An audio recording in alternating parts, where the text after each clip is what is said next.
It's been a long time. Life has been absolutely like knuckin' futs for the past couple years. I don't really want to get into it. It's a lot. I don't feel like getting into it. And it's not the point today. I have big questions, and my teeny tiny little like microscopic channel might not have the answers, but somebody who has a not so microscopic channel might be able to ask these questions or ascertain real answers or actually get an elder to talk to them. Who knows? I can't get anybody to talk to me. But here we go. So,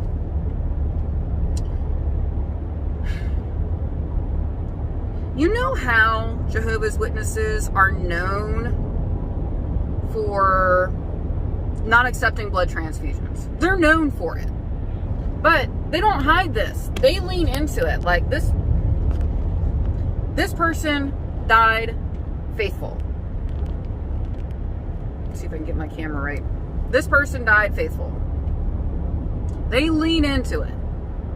Doesn't matter how bad it makes them look. They lean into it. But the moment I started talking to people about my experience with disfellowshipping, even before YouTube, that's when I started picking up that apostate label.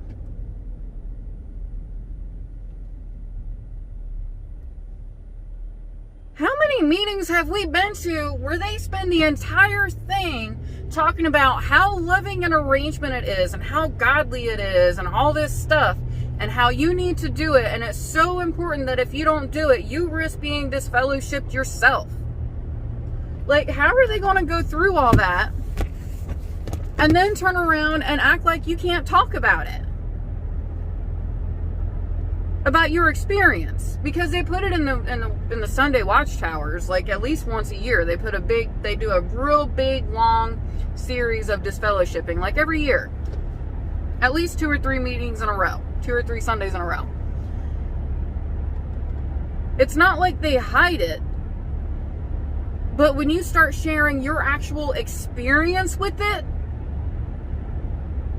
all hell breaks loose. All hell breaks loose.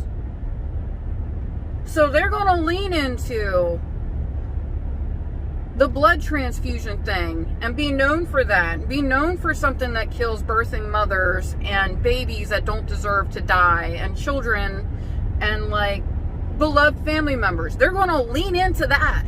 But they don't want you sharing your own experience with a loving arrangement. Now, mind you, if they have an article where like somebody left another organization that does that, like so-and-so started studying with Jehovah's Witnesses and they knew that if they made this decision to like join, that they'd be excommunicated and they never get to talk to their family again. Oh, woe is me. Like, this is going to be terrible. It's heartbreaking. It's treacherous. All this stuff. But when they do it, it's loving. It's okay. Like, they tell their people to do it, and if they don't, you're not hurting anybody but the person that you love. But you can't talk about it? You have whole meetings for like 3 weeks in a row and you can't have somebody talk about it. Why? Like, what's the point? Like, I feel like the answer that's going to come off is if it makes you look bad. Dude, you lean into the blood thing. I just made that point. Like, what's the point?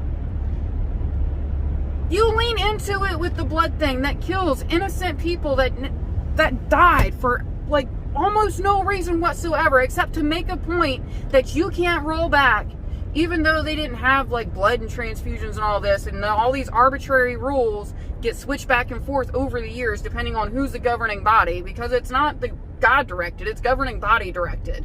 Governing body, a whole nother ballgame. But you can't go back now because too many people died. And you lean into it. But I can't say what my experience is without being called an apostate and reporting back to, like, the witnesses, and they start, like, keeping tabs on you. Like, because they do that crap. Like, I can't talk about this without being called an apostate? Why not? Because it makes us look bad? The blood thing makes you look bad. That's not the reason. Why can't you talk about it? It's not violating my privacy if I'm the one that chose to. It's not violating my privacy. I chose to descend from my privacy if I decided to talk about it. It's not about that either. What is it about? What is it about? It's not because it makes us look bad. It's not because of privacy. It's not because it's supposed to be a big secret. What is it? Unless there's something wrong with it. Unless you don't want people to know. If it's such a loving arrangement and you share so many stories from so many people about so many other things about God's loving people, why not that? Why not? Why not? Unless there's something wrong with it. Unless you don't want people to know that the whole point is that you're cutting off not necessarily sinners, but people who can be problematic. Not necessarily unrepentant sinners, but people who could be problematic. Struggling teenagers. Hi, that was me. Struggling teenagers. Abuse victims. Hi. They knew about my dad chasing me in a back road in one of his customers' cars at over 100 miles an hour because I decided to give somebody a ride home. That was acceptable. Talking about it was not.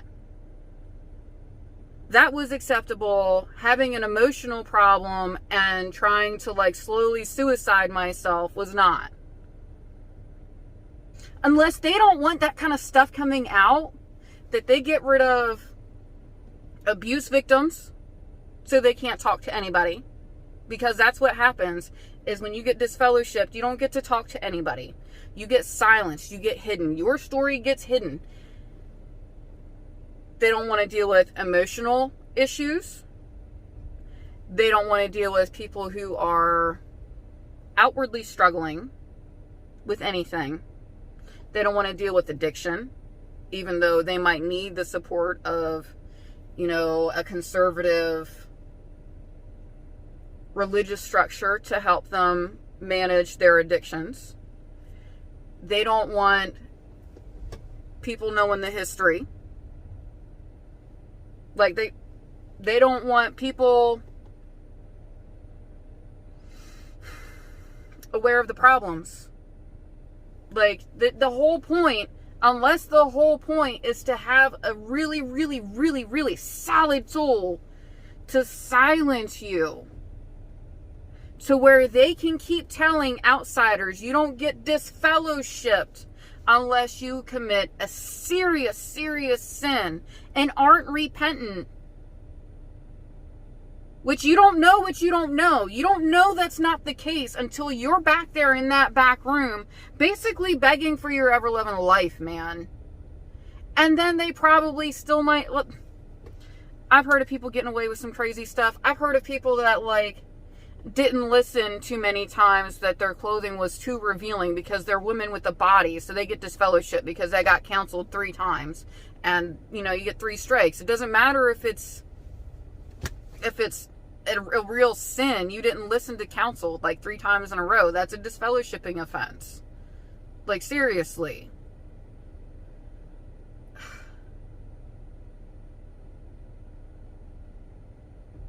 I want to know what the JWs say why you can't hide, why you can't talk about it without being called an apostate. I want to know.